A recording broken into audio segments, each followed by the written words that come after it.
Hey family, I wanted to share this video clip featuring my special guest speaker, Toni. Toni is a seasoned car hauling dispatcher with a wealth of knowledge in this niche.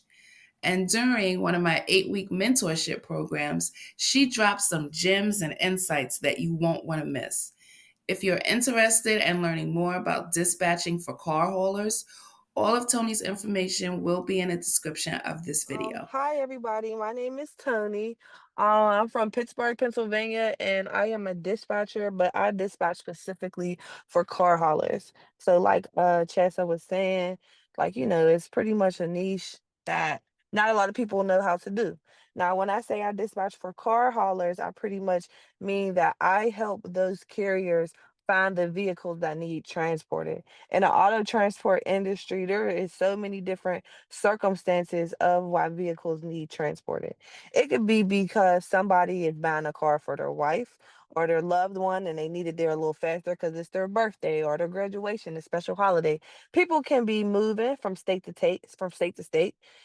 People could be traveling nurses and get their cars transported wherever they might be working at. There's just so many different possibilities. So, transporting vehicles, it's a little bit more tedious than general freight because when you're transporting vehicles, let's say your carrier has a 3-car trailer or a 4-car trailer. Now you have to find 3 cars. You have to fill up the trailer. So if it's 3 cars, 4 cars, 5 cars, and even like the type of equipment that I dispatch for now, the 9 cars, sometimes I might have to find 9 different loads. Or sometimes I might find one load that has 5 cars, and then I might find another load that has two, and now I gotta just get 3 more single ones to fill the trailer up.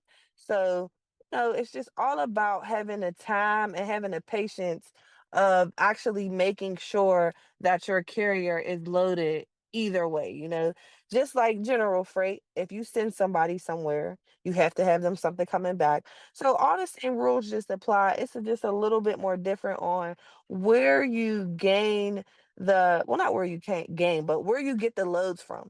So I feel as though in the car hauling world, there's a lot more free load boards than in the general freight world. Like in car hauling, mostly all of the major brokers have their own load board. And the load board is free, but you have to have a carrier, and your carrier must be active. So, meaning they must have their MC, their DOT numbers, they must have insurance, good equipment, sign them up for these brokers, and now you have access to the free load boards. So, when I say free load boards, I mean that you can claim loads directly off of the site without having to call anyone. So, right now I'm a full-time entrepreneur, but I haven't always been a full-time entrepreneur. I used to do hair. I always worked at like super cuts and great clips and things of that nature. And when I was working, it was easier for me to fit dispatching into my schedule because of how the free load boards are set up. Yeah. And I'm definitely able to answer any questions if you guys may have any questions. And if you guys are interested in learning more about dispatching for car haulers, so my advanced dispatching class is pretty much a 2-day course. You get the videos, and then you have 2 one-on-one sessions with me, and we look at the car hauling load boards. We go over the information on car haulers, how to sign up the carriers with all the free load boards. And I provide you with the free load board so you pretty much can have your plan of action when you start dispatching for someone. And if you guys have any questions or whatever, please feel free to let me know. I'm here to answer any questions you may have about auto transport. How difficult is it to find carriers with that equipment type compared to the other ones? So I feel like it's not that hard because people that don't have their CDLs, I feel like get into trucking a little bit more because they heard like, oh, I don't have to get my CDLs. All I gotta do is get a truck and a trailer and pass a physical, and I could have my own trucking business. I always encourage people to get their whole authority, so their MC and their DOT number. But now there's definitely have been people that have taken my classes and have been able to, dispatch for people just having one. So this is one of the free car hauling load boards. So, and you can also write this down too if you guys ever might need it in the future. So this is a Certus. They're also called Metrogistics. It's one of the major brokers in the transport industry. And as you can see, everything that you see on here is a load. So when I push this details button, if I wanted to pick this load up, I would just have to put in the delivery dates, payment terms. My carrier has a factoring company. It didn't come in yet. Do you do in-op equipment? Answer the questions. If I press this button, send load request, they will dispatch this load to me right away. So there is a bunch of load boards like this for car haulers. So, if you have a job, if you have like a 9 to 5, or even if you don't have a 9 to 5, a 7 to 3, if you have a day job and you feel like, oh, okay, I want to do dispatching, but I don't really have too much time to be on the phone. I feel like this car hauling thing would definitely be a good way to ease yourself into it. So let's put in Philadelphia, Pennsylvania. And I always tell people, when you're on a load board, just don't put anything in for the destination. See where the money goes. So I chose Philadelphia because it's kind of like the tri-state area. The tri-state area, you could get to like 4 other states within 2 hours, not even 2 hours sometimes. So as you can see, this one from Newcastle, Delaware popped up. Going down to Maryland. This is going to Maryland. So this would be a type of trip that we plan. So for example, right, let's say we have a carrier that has a 3-car hauler, right? And we have to find 3 cars. We have to find a trip for him. So we could get this car because this car is going to Bel Air, Maryland. This is going to Prince George, Maryland. Prince George is a little bit more farther than Bel Air. We could see it's about 50 more miles. But let's just say, hypothetically speaking, that this car was going to Bel Air, this car is going to Bel Air, and this car was going to Bel Air, and it was all coming from Newcastle, right? That's 3 vehicles that's all going in the same area that can be transported. Now, we don't pay attention to this saying it's $3.27 a mile, because that's not all of the money that's on a trailer. So we would add up 160, 175, and let's say the other load was for 160. So then you take that amount, and then take that amount divided by the mileage, and then that will give you the price per mile. You kind of have to add all of the loads together and then divide them by the mileage to get the price per mile. Because everyone knows, in the auto transport industry, nobody is just transporting one car. So yeah, you see it says $2.82 a mile, but you have to factor in the other vehicles that's going to be on a trailer as well too. And yeah, Okay, you just so unlike bam. unlike doing for drive-ins and stuff like that, you have to accept the lower as is. You're not negotiating the prices. And you don't have to always claim them directly off the load board. If you see that, like, this should be paying a little bit more than this, definitely go ahead and call and ask for a price increase. Now, a car that's 71 cents a mile, that's the type of vehicle that would be for like a 9-car trailer.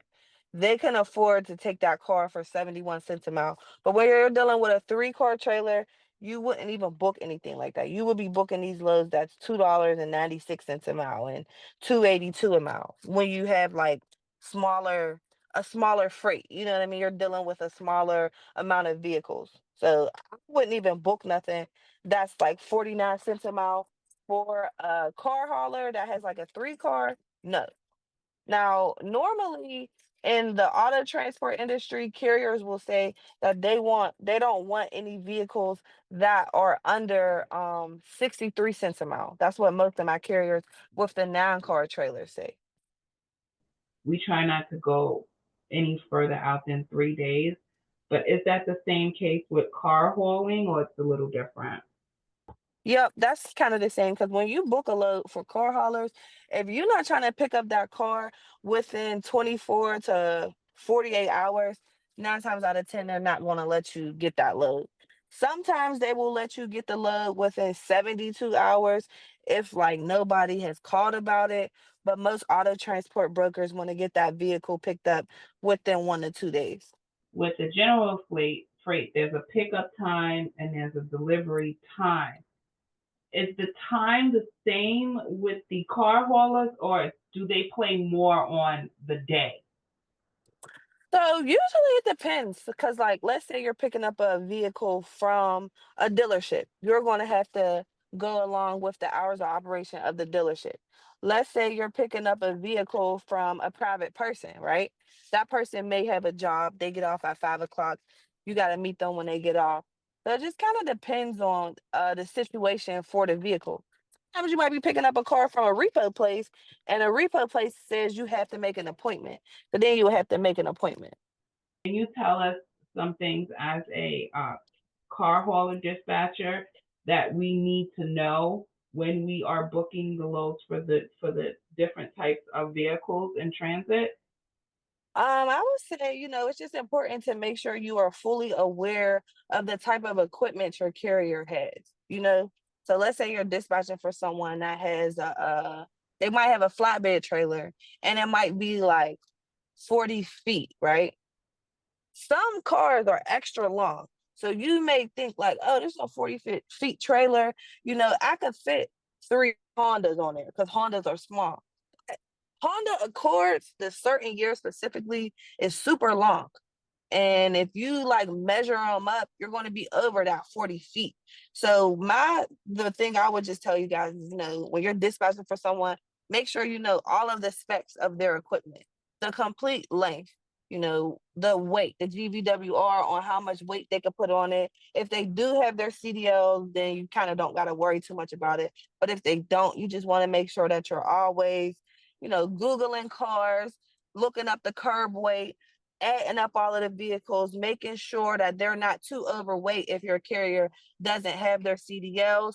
And also, if when you are booking these loads and stuff, after you book the load, and if you peep that the car is coming from, a private person, you just want to call that private person and schedule a pickup. Confirm that these vehicles are here because cars are very tangible. All you got to do is start them up and move them. So, like I know in the freight world, there is TONU fees, truck operation not in use. Like if a load or something is not there. But in the auto transport world, there is dry run fees. And dry run fee is basically half of the price that the load was if the vehicle wasn't there. So let's say you're picking up a car and you called and they told you the car was there. The load was for $300. But now you get there, there's no car there. Now you want to request a dry run fee for half of that price, which is $150. And 9 times out of 10, most brokers will pay these dry run fees only if you call to confirm the car was there. So if you see a car is coming from a person and coming from a dealership, you really do want to call and confirm that that vehicle is there and ready to go before you send your driver out there. Oh wow. I didn't even think about that. The car not being. Yeah, that's what I'm saying. Like, that's why it's a little bit more tedious because I feel like with general freight, like that doesn't happen as much in the car hauling world. It happens way more. Okay. And what is, in your opinion, the ideal carrier when you're dispatching with all the other factors going on? With because I have an idea of an ideal carrier for general freight, and that's someone who is OTR, so they want to be on the road all the time and just doing the money chase. Is that the same, or is that a little bit different? What are your thoughts? My ideal carrier is pretty much somebody that's motivated. When you're dealing with vehicle transport, you really have to deal with people more. I feel like at the dealerships, you got to deal with people. When you're picking up cars from people, like you're dealing with customers, brokers, the dealership people. 9 times out of 10 are like mom and pop shops. So somebody that's motivated, professional, and is willing to put the work in. I have also come to the conclusion that the people with the 3-car trailers and the 5-car trailers, when they're first starting off, they are kind of like the most motivated people because they're starting off their business and they want to work. All right. Well, Toni, you gave us so much. Thank you. Thank you very much for having me.